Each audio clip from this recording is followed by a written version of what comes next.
Salut les gars, c'est JCOM. On va parler du match de hier soir, Italie-Turquie, la victoire de l'Italie 3-0 sur la Turquie. Une victoire logique des Italiens avec une grosse domination de l'Italie. Beaucoup de frappes en première mi-temps. Malheureusement, pas beaucoup de frappes cadrées. Il y en a eu deux en première mi-temps, dont une de Jorge Chiellini sur un corner de Bernardi. Après, les Turcs n'ont pas fait un très grand match. Ils ont subi le jeu italien. Très surpris de la part des Turcs, les Turcs qui n'ont pas hésité dans ces matchs, puisque à chaque fois ils avaient du mal à ressortir les ballons. Ils ont perdu énormément de ballons, ils n'arrivaient pas à se relancer, les relances n'étaient pas bonnes.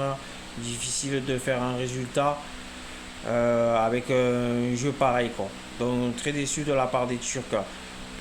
J'ai trouvé une Italie très bonne, très offensive, contrairement aux équipes italiennes du passé. J'ai trouvé que l'Italie a un jeu porté vers l'avant, tout au contraire de ce qui se passait avant avec les sélections précédentes italiennes, des sélections qui étaient basées surtout sur la défense avec des joueurs de contre-attaque.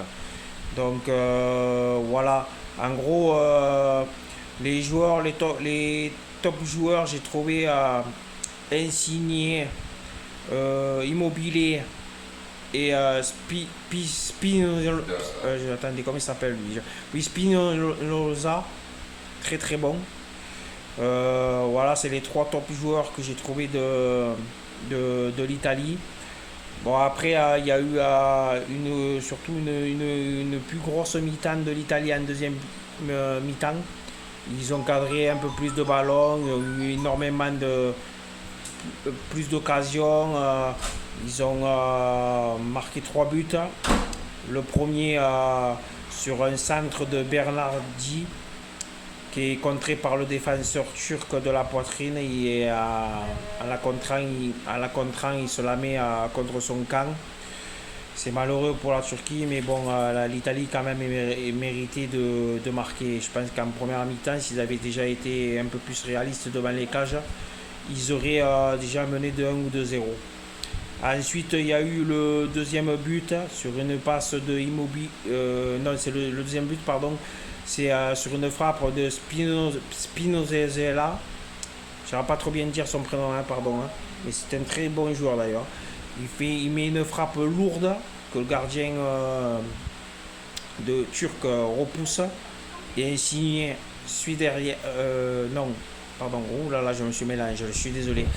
Et pardon, Immobilier suit et juste ce qu'il faut, il la passe juste au-dessus du gardien et ça fait 2-0 pour l'Italie. Ensuite, il y a eu ce troisième but joli dans la construction avec cette passe cette fois-ci de Immobilier qui décale parfaitement Insigne, qui enroule bien son ballon dans le petit filet du gardien turc et ça fait 3-0 pour l'Italie. Voilà, en gros, c'est très mérité pour les Italiens qui ont été meilleurs, quoi, qu'ils ont été plus agressifs sur les ballons, ils ont été meilleurs dans la construction du jeu, dans la distribution du ballon. Voilà, en gros, c'est quand même une victoire logique et méritée.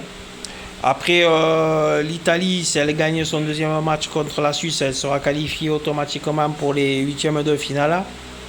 La Turquie, elle devra gagner contre le Pays de Galles et la Suisse pour se qualifier. Mais je pense que les Turcs sont tombés sur plus fort qu'eux, quoi. L'Italie, c'était un peu l'épouvantail de ce groupe-là. Et je pense que les deux autres matchs pour les Turcs seront un peu plus abordables contre le Pays de Galles et contre la Suisse. D'ailleurs, j'avais mis l'Italie en 1 et la Turquie en 2. Pour ceux qui ont suivi ma vidéo du 2 juin, là où j'avais donné tous mes favoris des poules et les 4 meilleurs troisièmes de chaque poule. Donc voilà, je ne change pas mon point de vue. Je pense que là, sur ce match-là, l'Italie était supérieure, mais je pense que la Turquie battra le Pays de Galles et la Suisse. Du moins, ne perdra pas contre ces deux nations. Donc l'Italie et la Turquie devraient quand même, je pense, se passer. Voilà. Après, je vais faire un point parce que sur Italie voilà, et Turquie, c'est ce qu'il y avait à dire, à signaler, quoi. Et donc, je vais faire un point sur le Mercato OM, vite fait. Pour vous dire que Galatasaray est en instance de départ, West Ham aurait proposé une offre de 15 millions d'euros qui a été refusée par l'OM, quoi, puisqu'ils en demandent au moins 20 millions d'euros.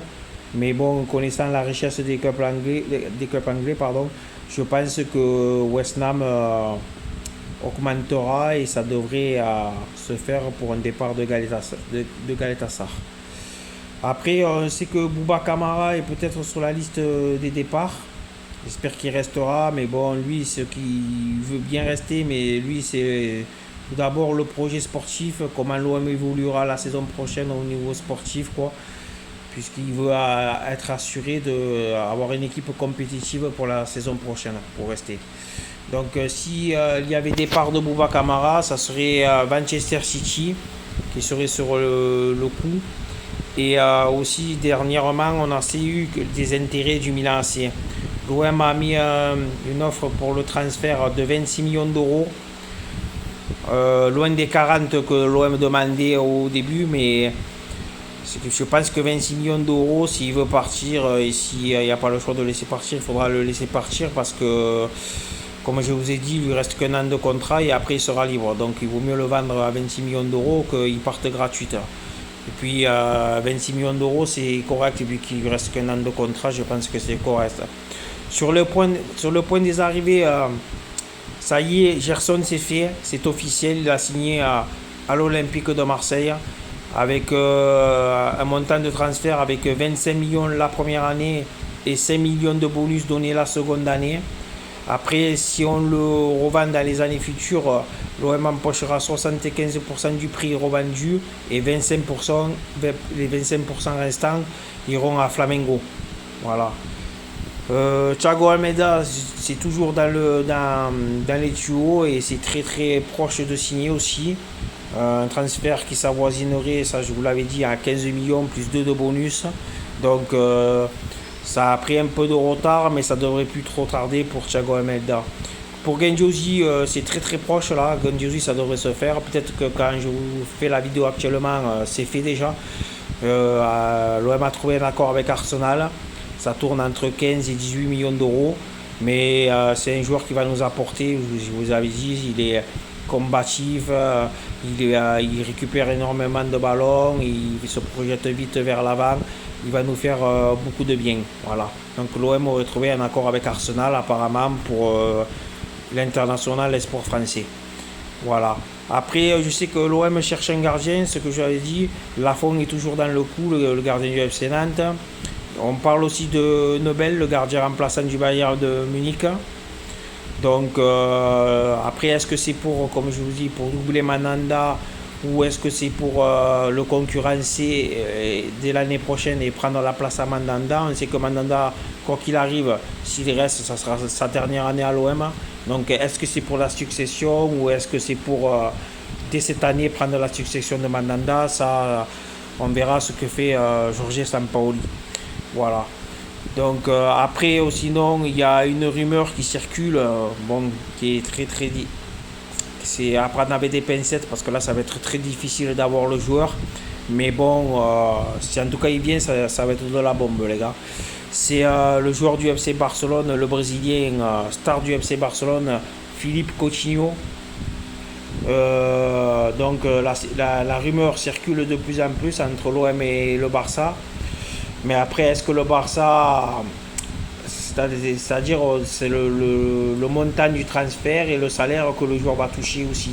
Donc est-ce que c'est négociable pour l'OM ou pas? Ça je sais pas, mais en tout cas ça discute entre l'OM et le Barça et il faut savoir que Coutinho est indésiré au Barça puisque Joan Laporta, le président du Barça, souhaite le vendre à tout prix et apparemment avec Koeman c'est pas le grand amour non plus avec l'entraîneur du Barça.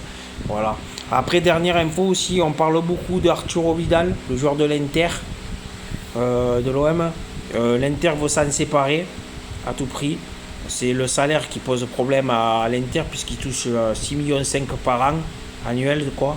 Et par rapport au salaire, l'Inter voudrait s'en séparer. On sait très bien que Sampaoli est très très proche de Arturo Vidal puisqu'il a eu en sélection chilienne quand il entraînait le Chili. Et Sampaoli le voudrait à tout prix, quoi. Donc, donc à suivre un dossier à suivre de très très près. Voilà. C'est tout pour le Mercato OM pour le moment. S'il y a d'autres infos sur d'autres joueurs ou quoi, je vous le ferai savoir. Voilà. Et pour le moment, c'est tout, quoi. Voilà.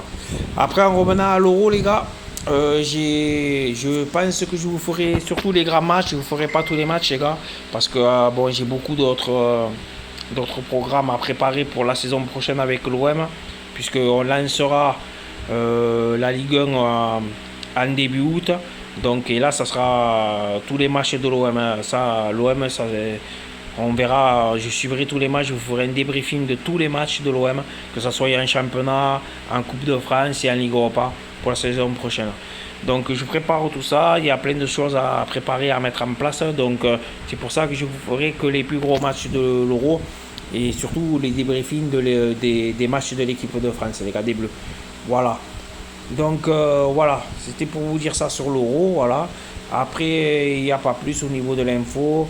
Vous savez très bien que la vente, comme je vous ai parlé, est toujours en cours. Même s'il y a eu certains démentis apparemment dans certains journaux en France, quoi, qu'il y a eu certains journaux qu'on dit que Marcourt avait démenti. Mais moi, tant que j'ai pas entendu Marcourt dire que le club n'est pas à vendre, j'y croirai toujours, quoi. Voilà. Donc, on verra bien ce qu'il en sera. De toute façon, c'est toujours en cours apparemment. Il y a vraiment des contacts avec l'Arabie Saoudite. Après, est-ce que ça se fera ou ça se fera pas, ça on ne sait pas. C'est trop tôt encore pour le dire.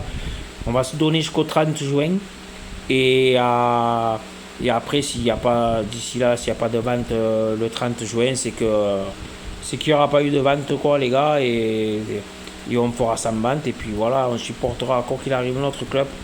Et on verra. En tout cas, les joueurs que Macourt ou investisseurs, quoi, les joueurs que nous annoncent et qui vont sans doute signer à l'OM, on devrait se régaler et voir du beau jeu l'année prochaine. En plus, avec le retour du public, ça va être une grande saison, je le sens. Voilà, et bien, écoutez, je vous laisse pour cette fois. Je vous donne rendez-vous dans la semaine pour un prochain match et un débriefing d'un prochain match de l'Euro. Je vous souhaite à tous de passer une très très bonne journée, les gars. Essayez de vous abonner, de mettre le petit pouce bleu qui va très bien. Et je vous dis au prochain match, les gars. Allez, bonne journée à tous et ciao ciao, les gars. Ciao ciao.